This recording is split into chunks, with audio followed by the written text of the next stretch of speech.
جو ساتھی سنتوں سے فارغ ہو چکے ہیں اور یہ سب کو مکمل کر دیں۔ الحمدللہ نحمده ونستعینه ونستغفره ونؤمن به ونتوکل علیہ ونعوذ باللہ من شرور انفسنا ومن سیئات اعمالنا من يهد الله فلا مضل له ومن يضلله فلا هادي له ونشهد أن لا إله إلا الله وحده لا شريك له ونشهد أن سيدنا ومولانا محمدا عبده ورسوله صلى الله عليه وعلى آله وأصحابه وبارك وسلم تسليما كثيرا أما بعد فأعوذ بالله من الشيطان الرجيم بسم الله الرحمن الرحيم إن الصلاة تنهى عن الفحشاء والمنكر وقال النبي صلى الله عليه وسلم أول ما يحاسب به العبد يوم القيامة الصلاة فإن صلحت صلح سائر عمله وإن فسدت فسد سائر عمله أو كما قال عليه الصلاة والسلام صدق الله العظيم وصدق رسوله النبي الكريم رب اشرح لي صدري ويسر لي أمري واحلل عقدة من لساني يفقهوا قولي۔ ایک مرتبہ نبی اکرم صلی اللہ علیہ وسلم پر درود شریف پڑھ لیجیے۔ اللهم صل على محمد وعلى آل محمد كما صليت على إبراهيم وعلى آل إبراهيم إنك حميد مجيد اللهم بارك على محمد وعلى آل محمد كما باركت على إبراهيم وعلى آل إبراهيم إنك حميد مجيد۔ محترم بزرگوں اور عزیز دوستو، اللہ تبارک و تعالیٰ کا احسان، اللہ کا فضل اور اللہ کا کرم ہے کہ اللہ تبارک و تعالیٰ نے ہم تمام کو نماز جمعہ کے لیے اپنے گھر مسجد جلد سے جلد آنے کی توفیق نصیب فرمائے۔ جو باتیں کہیں جائیں اللہ تعالیٰ ہم تمام کو ان تمام باتوں پر موت تک ہمیں شامل کرنے کی توفیق نصیب فرمائے اور قیامت کے دن ذریعہ نجات اور ذریعہ مغفرت بنائے۔ بزرگوں، دوستوں اور عزیزوں، شعبان المعظم کا مبارک مہینہ چل رہا ہے، بلکہ گزرتے گزرتے گزر ہی رہا ہے، اور رمضان المبارک کی مکمل طور پر الحمدللہ تیاریاں، جن کے دل میں اللہ کا ڈر، تقوی، نبی اکرم صلی اللہ علیہ وسلم کی سنت کی اہمیت اور روزے کی اہمیت، تراویح کی فضیلت، قرآن مجید کی تلاوت، سنت و نوافل کا اہتمام کی پابندی کی فکر ہے، شوق ہے، طلب ہے، جذبہ ہے۔ الحمدللہ وہ رمضان المبارک کی تیاری کر رہے ہیں، اور کب رمضان آئے، کب ہم تراویح پڑھے اور کب روزہ رکھے، اس بارے میں الحمدللہ ہم تمام مسلمان کوشش کر رہے ہیں۔ اللہ تبارک و تعالی آنے والے ماہ رمضان المبارک کے قدر کی توفیق نصیب فرمائے، اس کی تیاری اور اس کا استقبال کرنے کی توفیق نصیب فرمائے۔ بزرگوں، دوستوں اور عزیزوں، رمضان المبارک کے تعلق سے ایک بہت بڑی حدیث کا ایک اہم جملہ اور ایک اہم ٹکڑا یہ ہے، جس کو ہم بارہا سنتے بھی ہیں اور الحمدللہ سن کر اس پر عمل کرنے کی کوشش بھی کرتے ہیں، بلکہ مسلمانوں میں سے اکثر طبقہ اس پر عمل کرتا ہے۔ رسول اللہ صلی اللہ علیہ وسلم نے فرمایا، جو رمضان المبارک کے مقدس مہینے میں نوافل ادا کرے تو گویا اس کو فرض کا ثواب ملتا ہے، اور جو رمضان المبارک میں ایک فرض ادا کرے تو کتنے؟ بولو، روایت یاد ہے؟ بھول گئے کتنے فرائض؟ ایک فرض کے ادا کرنے پر 70 فرائض کا ثواب اللہ تعالیٰ کس مہینے کی برکت سے نصیب فرماتے ہیں؟ رمضان کے۔ دن میں ہم لوگ عام طور پر 5 نمازیں پڑھے تو من جاء بالحسنہ فلہ 10 امثالہ، ایک کے بدلے 10 کا تھا، تو 5 ہیں تو 5 کے کتنے ہوئے؟ 50 کا ثواب اللہ تعالیٰ دن کے 5 نمازیں عام دنوں میں پڑھنے کی وجہ سے 50 نمازوں کا ثواب نصیب فرماتے ہیں، لیکن رمضان المبارک کا مہینہ وہ مقدس برکت اہمیت کا حامل وہ مہینہ ہے جس میں ایک نفل پڑھیں گے تو اللہ تعالیٰ ایک فرض کا ثواب نصیب فرمائیں گے، اور ایک فرض ادا کرے تو کتنے 70 فرائض۔ تو الحمدللہ یہ روایت اپنی جگہ صحیح بھی ہے اور اس پر الحمدللہ ہم مسلمان عمل کرتے ہیں۔ جو عام دنوں میں جمعہ اور عید کی نماز کو بھی نہ آنے والا وہ رمضان المبارک کے مہینے میں آتا ہے۔ عام دنوں میں ہماری 1 1.5 2 صف نمازوں میں ہوتی ہے، تو الحمدللہ ظہر ہو عصر ہو صبح ہو عشاء کے تراویح کے اندر تو پوری مسجد بھرتی ہے، لیکن عام نمازوں میں بھی الحمدللہ ثم الحمدللہ ثم الحمدللہ مسجد کا اکثر حصہ ہمارا رمضان المبارک کے مہینے میں نمازوں کو خاص طور پر ادا کرتا ہے، مسجد بھری ہوئی رہتی ہے۔ اس ثواب کے چکر میں ثواب ہمیں زیادہ سے زیادہ حاصل، ایک صبح کی نماز ادا کریں گے فرض کتنا مل رہا ہے 70، ظہر کی 70، عصر اور مغرب اور عشاء 70، تو اللہ تعالیٰ جیسا ہمارا گمان ہے ویسا ثواب بھی ہمیں نصیب فرمائے۔ لیکن جہاں عامتاً ہم رمضان المبارک میں آتے ہیں پھر نمازوں کی پابندی کرنے لگتے ہیں، تو عام دنوں میں نمازوں کو نہ آنے کی وجہ سے کچھ غلطیاں ہوتی ہیں نمازوں کے اندر، یا تو علماء کے پاس حفاظ کے ساتھ معلمات کے پاس جا کر ہم اسے درست کرنا اچھا بھی نہیں سمجھتے اور کرتے بھی نہیں، اسی حالت میں آ کر ہم شریک ہو جاتے ہیں۔ اسی لیے میں نے حدیث پڑھا، حدیث کے اندر رسول اللہ صلی اللہ علیہ وسلم فرماتے ہیں سب سے پہلے قیامت کے دن نماز کا حساب لیا جائے گا۔ سب سے پہلے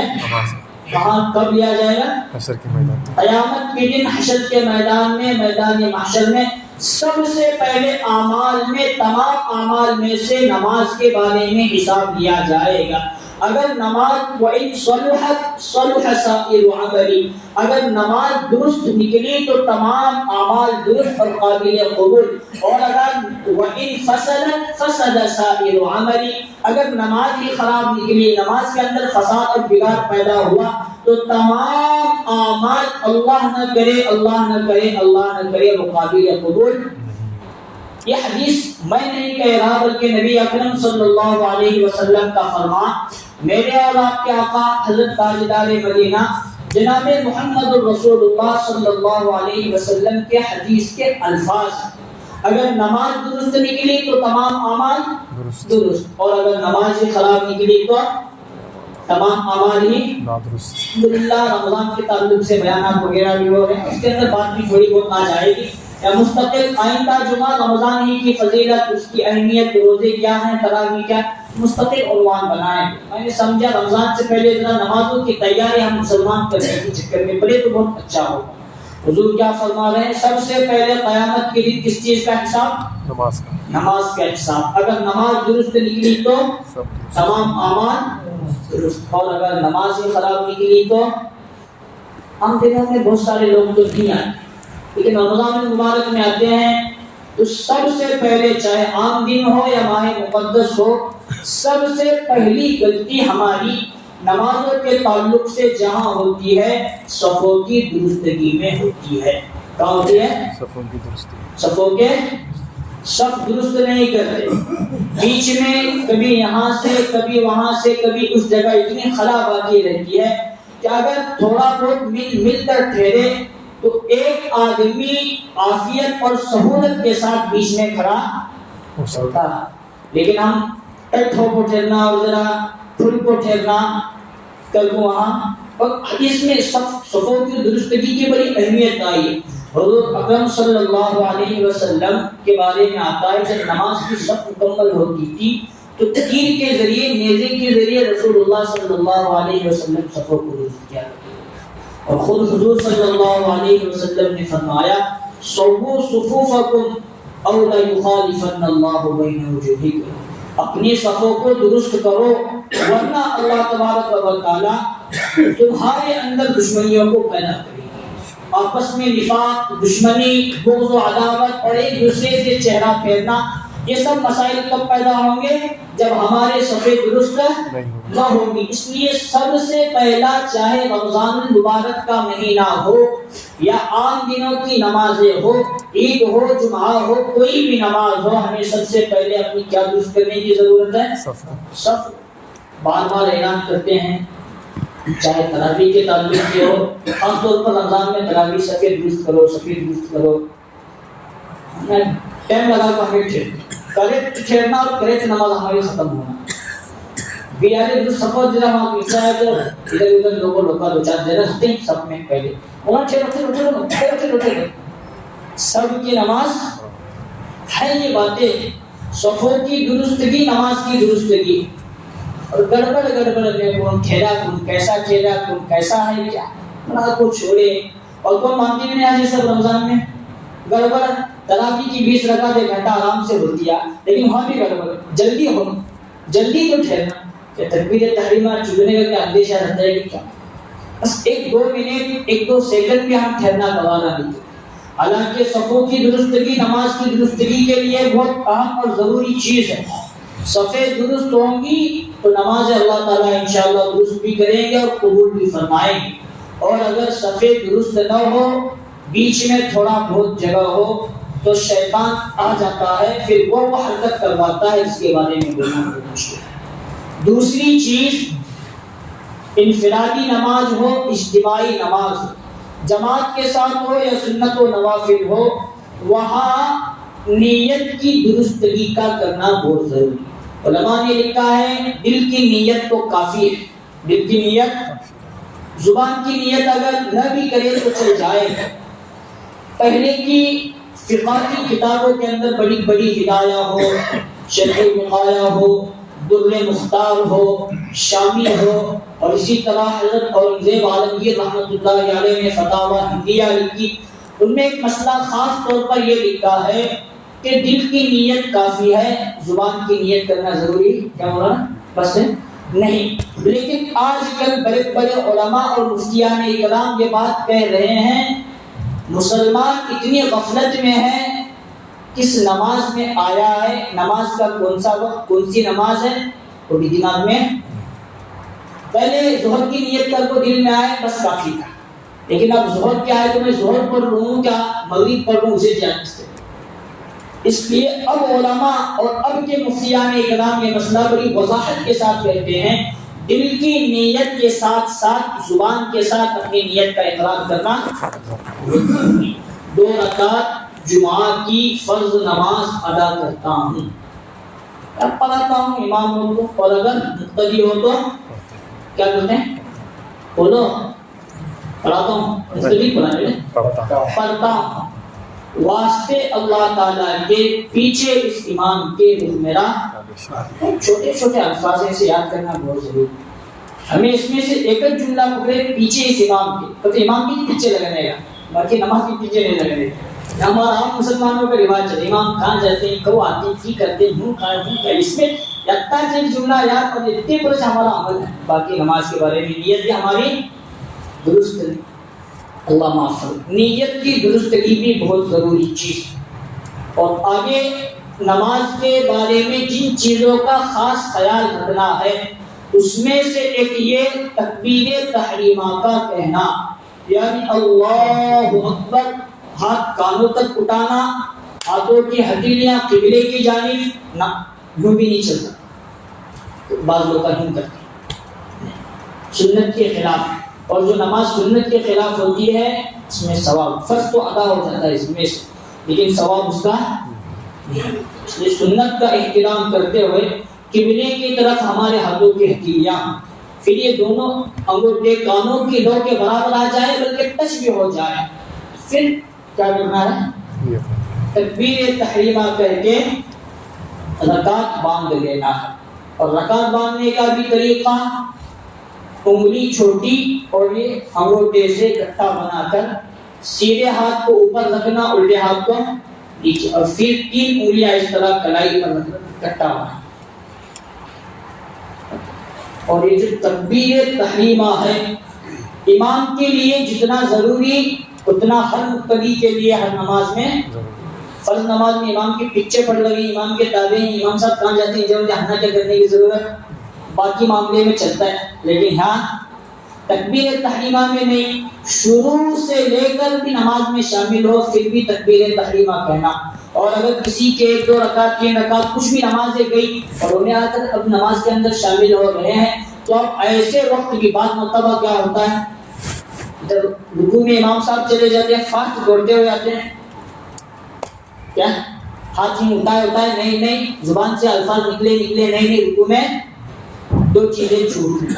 ایک نمبر تکبیر تحریمہ زبان سے ادا نہیں ہوا اور باقی امام کے ساتھ نماز مکمل بھی ہو جائے اور تنہا اپنی نماز بھی پڑھ لے، تکبیر تحریمہ کے نہ ادا ہونے کی وجہ سے وہ نماز ویسے ہی ہمیں نماز کو پڑھا تو نماز جمعہ کی بھی پڑھا، عشاء کی بھی پڑھا، فجر کی بھی پڑھا، تیجا کچھ ہو، لیکن تکبیر تحریمہ کے نہ ہونے کی وجہ سے وہ نماز بولو ادا نہیں ہوئی. اس لیے تکبیر تحریمہ جتنا امام صاحب کے لیے ضروری اتنا مقتدی کے لیے بھی ضروری. اور تکبیر تحریمہ کا کہنا نماز کے اندر کے ارکان اور فرائض میں سے پہلا فرض ہے، مطلب یہ چیز فرض ہے، اس کا کہنا ضروری ہے.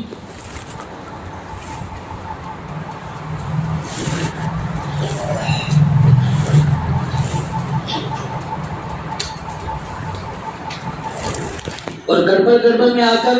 رکعت باندھے تو دوسری چیز قیام چھوٹ جاتا ہے. قیام اللہ اکبر کہنے کے بعد تھوڑا تو رکو، پھر رکوع کے اندر جانا. اٹھے کہ چھوٹے نماز اس سے ہرگز نہیں ہوتی. فرائض کا مسئلہ ہو، سنتوں کا مسئلہ ہو، انفرادی نماز ہو، اجتماعی نماز ہو، اس حالت میں نماز نہیں ہوتی. اس لیے عنوان خاص طور پر رمضان سے پہلے میں ہمیشہ لاتا بھی ہوں اور اس مرتبہ بھی لانے کی ضرورت اس لیے کہ ایک حدیث پر ہم عامتاً عمل کرتے ہیں. رمضان کے مہینے میں ایک سنت ادا کرے تو کتنا ثواب؟ 1 فرض کے برابر، اور 1 فرض ادا کرے تو 70. اس 70 کے ہم حساب رکھو آتا ہی، لیکن اللہ نہیں دینے گا. اس کی وجہ سے ہمارے ان غلطیوں کی وجہ سے اللہ نہیں دے رہا. اللہ تو دینے کا اصول اور قاعدہ بنا کر بیٹھے ہیں، لیکن جس اصول اور رابطے سے اور جس راستے سے آ کر اللہ کے پاس دینے کی ضرورت ہے وہ راستہ ہم غلط اختیار کر رہے ہیں، اس لیے اللہ بھی نہیں دے. اس لیے درست بھی بہت ضروری چیز ہے. تکبیر تحریمہ کے بعد قیام کرنا یعنی کھڑا ہونا، نماز کی حالت میں کھڑا ہونا یہ بھی ضروری چیز. جھکنا نہیں، سیدھا اطمینان کے ساتھ کھڑا ہو اور ہمارا چہرہ تو قبلے کی جانب ہو لیکن نگاہیں کہاں ہو ہماری؟ سجدے کی جگہ. کہاں؟ سجدے کی جگہ. 5 منٹ ہوئی مولانا کی ظہر کی پہلی رکعت 5 منٹ کی ہوتی ہے. کیوں کہتے ہیں حدیث اللہ 10 منٹ ظہر کی نماز مولانا کہاں چھوٹی نے تو گھڑا دیکھتے دیکھتے نماز پڑھے تو ہوں، اور نیچے دیکھو پڑھے تو خشوع اور خضوع کہاں دیکھنے کی ضرورت ہے نماز میں؟ سجدے کی جگہ. بہت سارے لوگوں کی حالت ابھی ہے رکعت تو باندھتے ہی غور سے دیکھتے ہم کیا پھاڑ دو. کس ہم آئے ہیں کس لیے، کر جا رہے ہیں اور کرنے کی ہمیں ضرورت ہے. ہمارے یہاں بھی اور دوسرے مساجد میں بھی بہت سارے اہم لوگوں کا جن کا نام لینا مناسب ہے، ان کی تک نمازوں کی حالت ایسی اللہ نماز قبول فرمائیں گے نہیں فرمائیں گے اللہ. رسول اللہ صلی اللہ علیہ وسلم نے فرمایا سب سے بدترین چوری نماز میں چوری کرنا ہے. سب سے بدترین چوری کہاں چوری کرنا ہے؟ صحابہ نے پوچھا ہے اللہ کے رسول نماز میں کوئی بندہ کیسے چوری کر سکتا ہے؟ حضور نے فرمایا رکوع اچھی طرح کرنا چاہیے، اچھی طرح نہ کرے یہ نماز میں چوری کرنا ہے. قیام اچھی طرح کرنا نہ کر رہا ہے یہ نماز میں چوری کرنا. سجدہ اچھی طرح ادا کرنا چاہیے نہیں کر رہا یہ نماز میں. باقی سب مثالیں اس پر نماز کے تعلق سے جتنی مثالیں بن سکتی ہیں اسے فکر کرتے رہو. یہ نماز کی چوری ہے. فرض تو ادا کر کے ہم چلے جا رہے ہیں لیکن جو ثواب ہمیں ملنا چاہیے نماز کی برکت سے وہ نہیں. نام دنوں میں 5 نمازیں پڑھ کر 50 کا ثواب مل رہا ہے، نہ رمضان المبارک کے مبارک مہینے میں 1 فرض ادا کر کے 70 کا ثواب وہ بھی نہیں مل رہا. کیونکہ نمازیں ہم آج تک درست کرنے کے لیے تیار نہیں. ایسے بیانات جمعہ میں کرے مولانا ٹارگیٹ بنایا مجھے مجھے دیکھی کل مطلب اپنی استاذ کو نہیں اور بھی پیشنٹ بلا کو بولے تو وہ تو الگ سماج کا مولانا مجھے تنا اگلا دیا ہے اپنے یہاں کو میں مجھے اگلے بولتے ہیں میں اگلے کو ویسا بولا ہے اس کے گلے میں ایک چین تھی نوجوان کا چین تھی اور اس لاکٹ ایسا تھا وہ کہ اس پر صلیب کی تصویر بنی ہوئی مجھے لگ رہی تو انگلش میں اے بی سی ڈی کے حروف تھے لیکن لگ تو ایسا رہا تھا کہ وہ صلیب کی حضرت عیسیٰ علیہ السلام کو وہ جو ہے مسئلہ وہ عیسائیوں کا جو عقیدہ اسے بلایا مولانا میں تمہیں رہتے جوانا پھرتے سے ان کو تمہیں بولی میں مجھے بھی بولتے ہوئے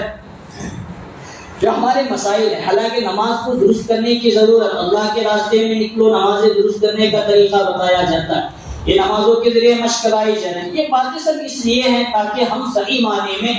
نماز کو درست کرنے والے بن جائیں اور حضور فرماتے سب سے پہلے قیامت کے دن نمازی کا حساب لیا جائے گا اگر نماز درست نکلی تو سب درست سب نماز درست اور اگر نماز ہی خراب ایسی نماز لے کر اللہ کے پاس گئے ایک بھی نماز اللہ قبول نہیں کرے تو ہمیں کیا جواب دینے میں جائے اس لیے اب بھی وقت ہے اپنی نمازوں کو درست کرنے کی ضرورت ہے قرات ہماری درست نہیں سورہ فاتحہ نہیں پڑھنے آتا تو پڑھنے کا ایک مکتب قائم کرنا کچھ تو نظام ایسا بنانا کہ ہمارے چھوٹی موٹی صورتیں تو درست ہو جائیں دنیا کا ہر مسئلہ ہر کاغذات ہم درست کر سکتے ہیں قرآن مجید جو اللہ سے نکلی ہوئی نکلا ہوا کلام اور کتاب ہے وہ درست کریں پھر ہم اللہ کے سامنے رونا روئے کیسے حالات ہیں یہ ہے وہ ہے اللہ کیسے ان باتوں کو قبول کریں اس لیے نمازوں کے تعلق سے رکوع کا ادا کرنا ضروری اور سجدے کا ادا کرنا ضروری اور بات میں مکمل کرتا ہوں تعدیل ارکان یعنی ہر رکن کو اطمینان کے ساتھ ادا کرنا یہ بھی ضروری تعدیل ارکان اور ہر رکن کو ادا کرنا ضروری مطلب ہم قیام سے رکوع میں چلے گئے تو قیام کو اچھی طرح ادا کرے تو اب رکوع بھی اطمینان کے ساتھ ہمارا تو 2-3 مرتبہ تسبیح پڑھے کبھی کی دھوم مار کر اٹھے اسے کہتے ہیں تعدیل ارکان کا درست نہ ہونا اور رکن کا درست نہ ہونا اس پر بھی اللہ اور اللہ کے رسول صلی اللہ علیہ وسلم غضب ناک ہے رکوع سے اٹھے تو پہلے آرام سے ٹھہرنے کے بعد پھر سجدے کی چلک جائے ایسا نہیں کہ رکوع سے اٹھے سیدھا سجدے میں گئے بھی ٹھہرے بھی نہیں ایک سجدے سے اٹھ کر دوسرے سجدے میں اطمینان سے بیٹھے پھر دوسرا سجدہ کرے اور سجدوں کے درمیان کی کیفیت اور سجدے کی کیفیت بھی اطمینان کے ساتھ ہو اس کو کہتے ہیں تعدیل ارکان ہر رکن کو اطمینان کے ساتھ اور بہترین انداز میں ادا کرنا یہ نماز کے درستگی کے لیے بہت ضروری چیز ہے ایک مرتبہ مسجد نبوی صلی اللہ علیہ وسلم میں حضور اور صحابہ اکرام کی مجلس لگی ہوئی تھی تو ایک شخص آئے ان کا نام کتابوں میں درج تو نہیں وہ آئے اور انہوں نے آ کر اپنی نماز پڑھی اور حضور کے یہاں آ کر شامل حضور صلی اللہ علیہ وسلم نے فرمایا قل فصلی فإنک لم تصلی کھڑے رہو اپنی نماز پڑھو تم نے ابھی تک نماز نہیں پڑھی وہ صحابی تھے جو بھی تھے وہ گئے پھر انہوں نے جیسے اپنے کو نماز آتی تھی ویسی نماز پڑھی پھر آ کر سلام کیا پھر حضور نے فرمایا وعلیکم السلام قم فصلی فإنک لم تصلی جاؤ نماز پڑھ کر وہ تیسری مرتبہ گئے تیسری مرتبہ پھر اپنے کو جیسی نماز آتی تھی ویسی نماز پڑھ کر پھر وہ آ گئے تو حضور صلی اللہ علیہ وسلم نے پھر فرمایا قم فصلی فإنک لم تصلی کھڑے رہو جاؤ نماز پڑھو ابھی تک تم نے نماز چوتھی مرتبہ وہ صحابی نے پوچھا اللہ کے رسول مجھے تو ایسی ہی نماز آتی ہے نماز میں کیا غلطی ہو گیا مجھے ذرا تمہیں بول تو حضور صلی اللہ علیہ وسلم نے پوری نماز کا طریقہ بتایا اب یہاں ایک سوال یہ ہوتا ہے پہلی مرتبہ وہ صحابی نماز میں غلطی کر رہے ہیں وہ جو بھی بندے ہیں تو حضور فرما سکتے تھے نماز اس طرح نہیں اس طرح پڑھنا چاہیے اس طرح کے ارکان ہیں اس طرح کے ارکان ہیں تو حضور نے 3 مرتبہ تک ان کو نماز پڑھنے کا حکم دیا چوتھی مرتبہ جب ان کے دل کے اندر یہ شوق پیدا ہوا کہ میری نماز میں کچھ نہ کچھ گڑبڑ ہے اس لیے حضور 3 مرتبہ مجھے نماز واپس دہرانے کا حکم فرما رہے ہیں کیا غلطی ہے کیا مجھے درست کرنے کی ضرورت ہے جا کر پوچھ لوں حضور نے تب جا کر ان کے سوال کا جواب دیا اور پوری نماز ان کو جب شوق اپنے آپ میری نماز گڑبڑ ہے ذرا مجھے سیکھنے ہونا تب ہماری نماز درست ہونے والی میری نماز پہلے سے درست ہے مولانا کیا بولتے ہیں تو کس کی نماز درست ہونے والی ہے اس لیے رمضان کا مبارک مہینہ آ رہا ہے، بہت سارے لوگ جو عام دنوں میں بھی نماز کو نہیں آتے وہ روایت سن کر آنا شروع کرتے ہیں کہ ایک فرض کا ثواب کتنا 70 پیچھے والے اور ایک سنت اور نفل ادا کرے تو یہ تو میں نماز کی مثال پر سے جوڑا، باقی رمضان کی مبارک میں جتنے فرائض جتنے سنتیں نوافل ان کے لیے بھی یہی قاعدہ ہے، ایک نفل ادا کرو فرض کے برابر، ایک فرض ادا کرو تو 70 فرائض کے برابر اللہ تعالیٰ۔ اس لیے سب سے خاص اور اہم چیز ہمیں اپنی نمازوں کو درست کرنے کی ضرورت ہے، ہمیں اپنی نمازوں کو درست کرنے کی ضرورت ہے۔ اسی لیے حضور نے فرمایا سب سے پہلے قیامت کے دن تمام اعمال میں نماز کا حساب لیا جائے، اگر نماز درست نکلی تو تمام اعمال درست، دوسری روایت میں فقط انجح وہ تو کامیاب ہو گیا، اور اگر نماز ہی خراب نکلی تو تمام اعمال خراب اور نقصان میں ہو جائے۔ اس لیے اپنی اپنی نمازوں کو جاندار بنانے کی، شاندار بنانے کی اور اچھی اخلاص اور خشوع و خضوع کے ساتھ نماز پڑھنے کی ہم تمام کو ضرورت ہے۔ اللہ تعالیٰ سے دعا ہے اللہ تبارک و تعالیٰ ہم تمام کو اپنی نمازوں کو درست کرنے کی توفیق نصیب فرمائے، اور 5 وقت نمازوں کی پابندی مرد و عورت ہم تمام پوری امت مسلمہ کو کرنے کی توفیق نصیب فرمائے۔ آمین وآخر دعوانا الحمدللہ رب العالمین۔